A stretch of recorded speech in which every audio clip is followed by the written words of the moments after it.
the corner and lands a sensational left hook.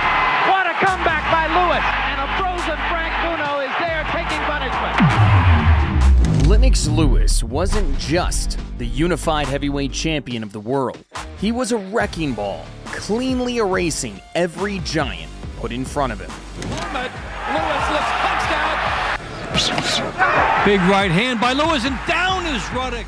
He possessed the most lethal 1-2 combination in boxing history, a genius ring IQ, and a resume built on the battered bodies of the division's elite. You get that sense. Down goes Morrison again. Turned by Lewis. Galatas in deep. Galatas down. He was, without question, the baddest man on the planet. But Lennox was chasing a legacy-defining mega fight with Mike Tyson, a multi-million-dollar blockbuster that kept stalling out behind the scenes. Frustrated with the waiting game, Lennox decided to stay busy. He accepted a stay-busy fight against a 20-1 underdog, a fighter casual fans barely knew, but one the entire world would never forget after they stepped into the ring.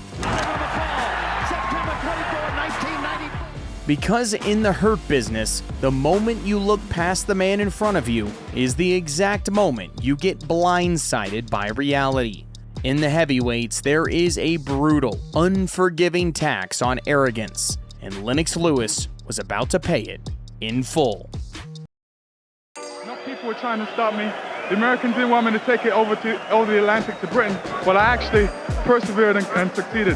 When Lennox Lewis defeated Evander Holyfield in their 1999 rematch, he didn't just claim the title of undisputed heavyweight champion.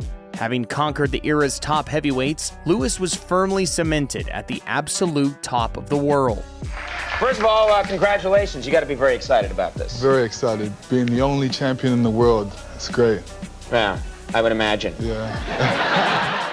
Standing 6'5" with tremendous power, elite fundamentals, and one of the best jabs in heavyweight history, Lewis seemed almost impossible to beat. I consider myself the best heavyweight on the planet. I actually had a dream about grabbing all 3 belts and just going and forming them into one and calling it the ABC champion of the world. But success can sometimes create problems of its own, and a false sense of invincibility is perhaps the biggest one. After failed negotiations for a mega fight with Mike Tyson, Lewis was booked to face Hasim Rahman in 2001, but appeared way too comfortable, as if the win was granted. Part of it was due to money-making opportunities outside the ring. Now that you've got all the belts and you are the undisputed, which I'm really proud to be able to just say, what about some offers? You had any offers? Bruce Willis checked you out. Bruce came to the fight, and he came and he was watching the fight. He definitely wants me to be in his next movie, which is good. First thing I said, am I going to die in it?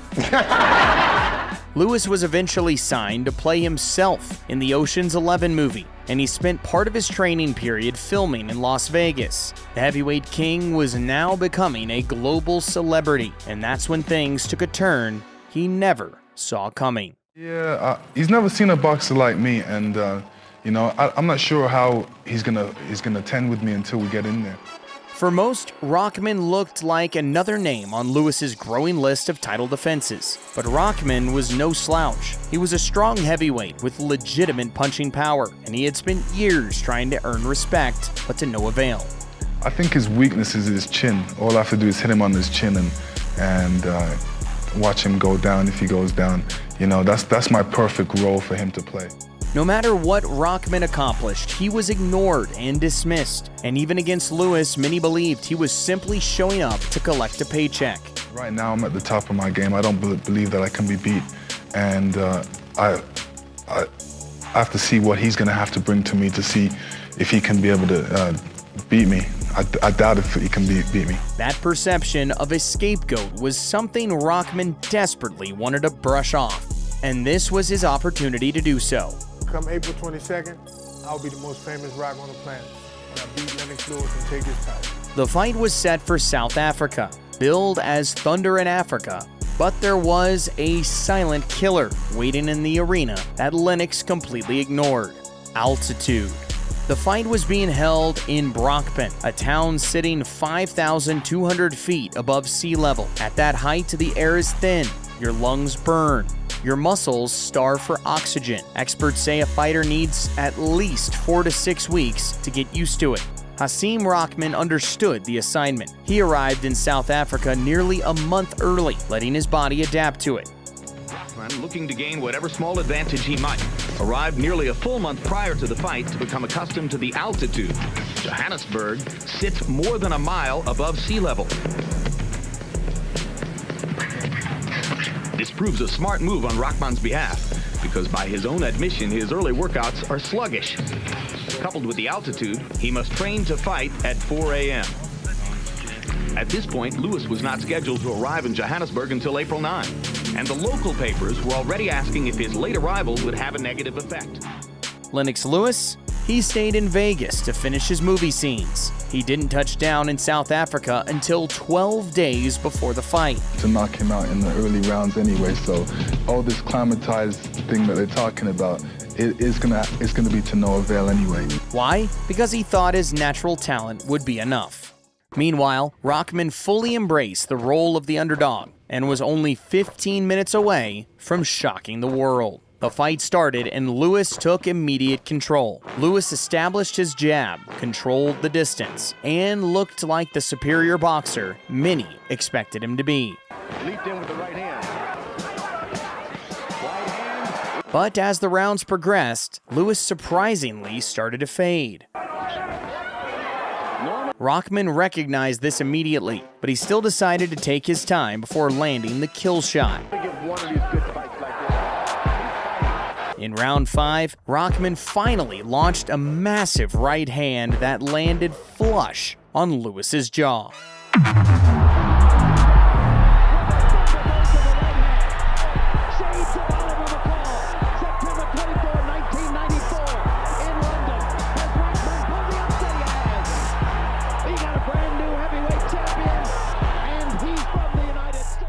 One of boxing's most dominant champions had been knocked out cold by a challenger few people believed could seriously threaten him. Do you feel that the long preparation you did here in Africa as well as back in America is the reason that you had that calm and gave you an edge over him? Well, I believe that I never really took an opponent serious to the fact where I thought he could beat me, except Lennox Lewis.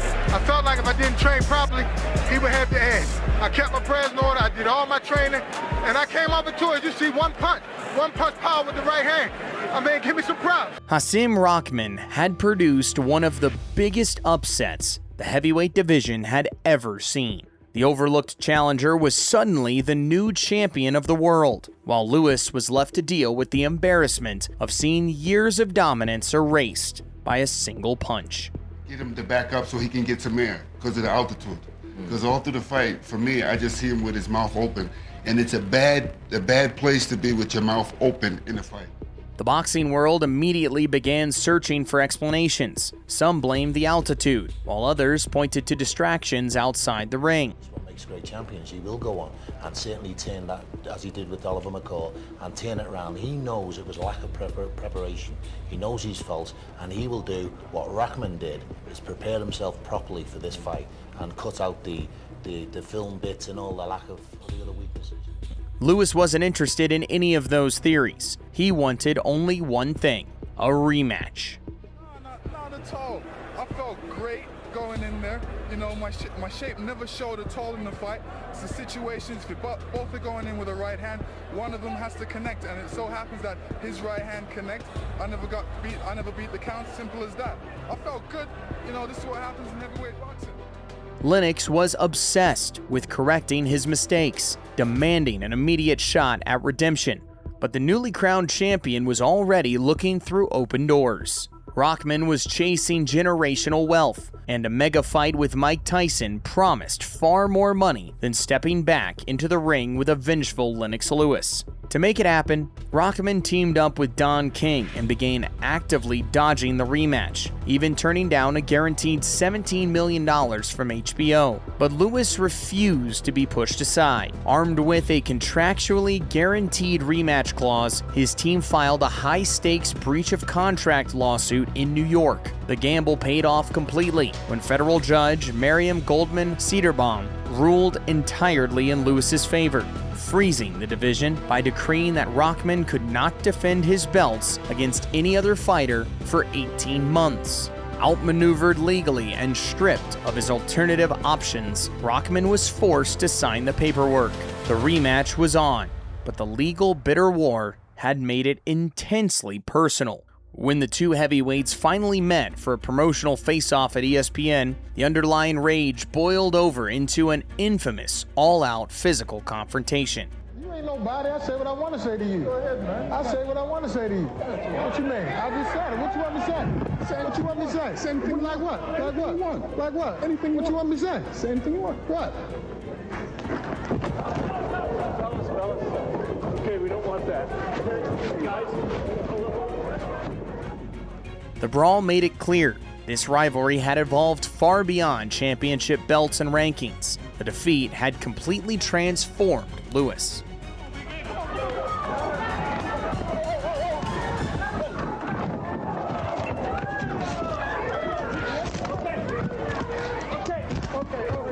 The cocky, relaxed champion who took the first fight for granted was gone. In his place was a laser-focused fighter ready to get to work. Driven by the humiliation of the knockout, he trained harder than ever before, crafting a game plan specifically designed to destroy Rahman. 7 months after the first meeting, Lewis and Rahman stepped back into the ring. Rahman was determined to prove his first victory wasn't a fluke, while Lewis was there to erase it entirely.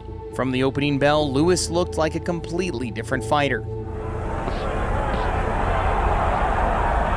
Lennox hits the ropes and hammered by power punches. Lewis, his normal pace itself, sticking the jab. He was sharper, more disciplined, and far more focused than he had been in their first meeting. Same time, but he's throwing hard. Rahman searched for another opening, hoping to recreate the magic of the first fight, but Lewis refused to give him the same opportunities. Round after round, he broke down the confidence of the man who had shocked the world months earlier. And in round 4, he unleashed a devastating right hand that landed perfectly and sent Rahman crashing to the canvas. Boom! Will Rahman get up, or have the tables been turned? Is it reversed? In just 4 rounds, Lewis reclaimed his title and completed one of the most satisfying revenge stories in heavyweight boxing history.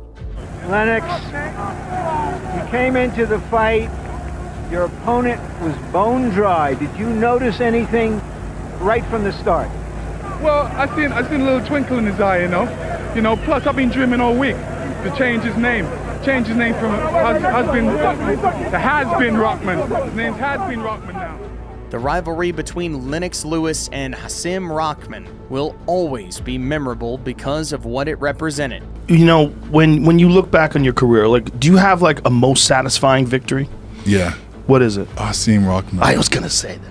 Hasim Rahman will always be remembered for producing one of the greatest upsets the sport has ever seen. But Lennox Lewis will be remembered for responding like a champion and then beating Mike Tyson and Vitaly Klitschko before calling it a day. Want to see what might just be boxing's next massive rivalry? Click on the video on your screen right now to check out the rise of 2 of the sport's finest prospects, the stone-fisted finisher Caden Griffiths and the master technician Kermel Moten. I'll see you over there.